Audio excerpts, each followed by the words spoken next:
has been entered into the shallow walls of the Hall of Shame this week? Who has been crowned the captain of coonery this week? Ladies and gentlemen, it is time for the Wankster of the Week. This week's Wankster of the Week is a very unique one because there were a lot of people, in pop culture this week who they're on their P's and Q's, they were crossing the T's, dotting their I's. Didn't really see a whole lot of dirt.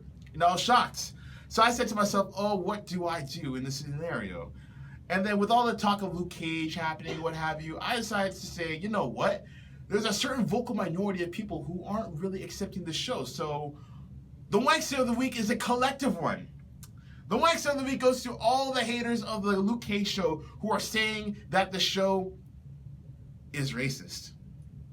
I kid you not, ladies and gentlemen. I kid you not. Twitter went on a field day when Luke Cage was released. So it got rave reviews, all across the board, 4s out of 5s, 5s out of 5s, 10s out of 10s, the whole nine. However, there are people who said they did not feel included in the series because there was a lack of diversity, as they called it. Even though the entire show is filled with minorities, but I'll get to that later on, don't you worry. So, there were a bunch of people on Twitter, on social media in general, because that's where you can, be the most bravest and act like you're Superman on there and what have you. Act like you're bulletproof, so to speak. That people were basically saying, this show is racist because there's not enough white people. How would you like it if we did that? Da-da-da-da-da. And I'm sitting here thinking to myself, let's just break it down. Let's just break it down so that it's forever broken down.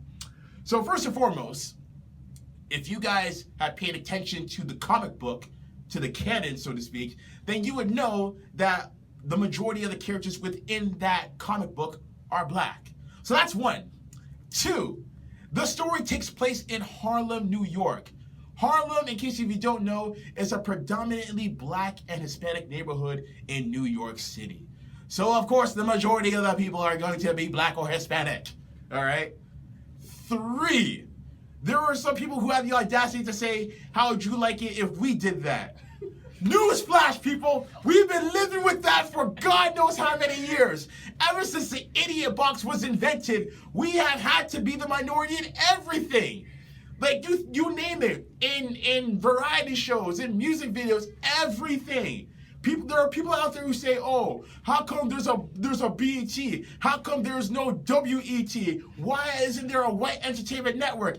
90% of television is white entertainment network.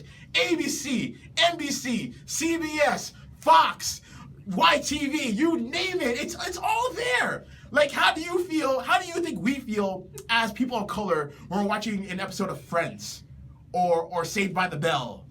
Or Mighty Morphin Power Rangers.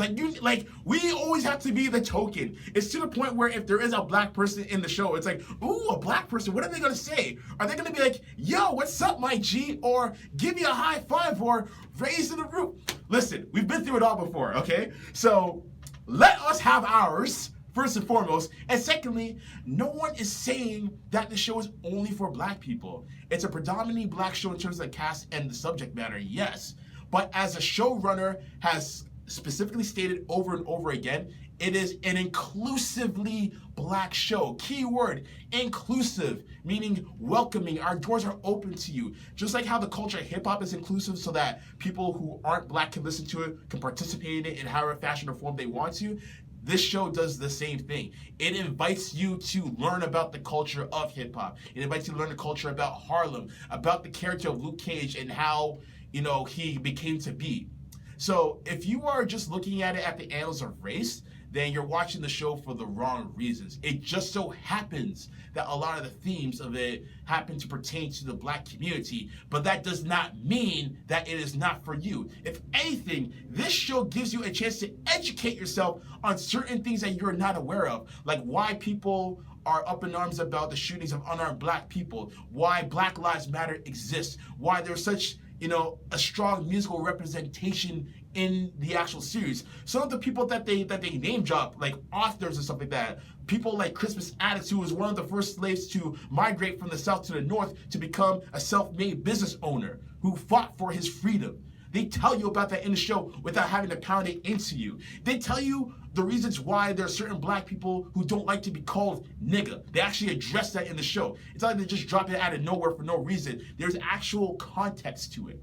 So if you can actually sit down, stay off of your keyboard shooting off your Twitter fingers, then maybe you just might get woke. But until that happens, you will be dreaming about wanksterisms because you are getting this wankster for the week. Do you deserve this wankster? Of course you do. And with that being said, I'm going to drop it one more time for all you wanksters. You a wankster, and you need to stop.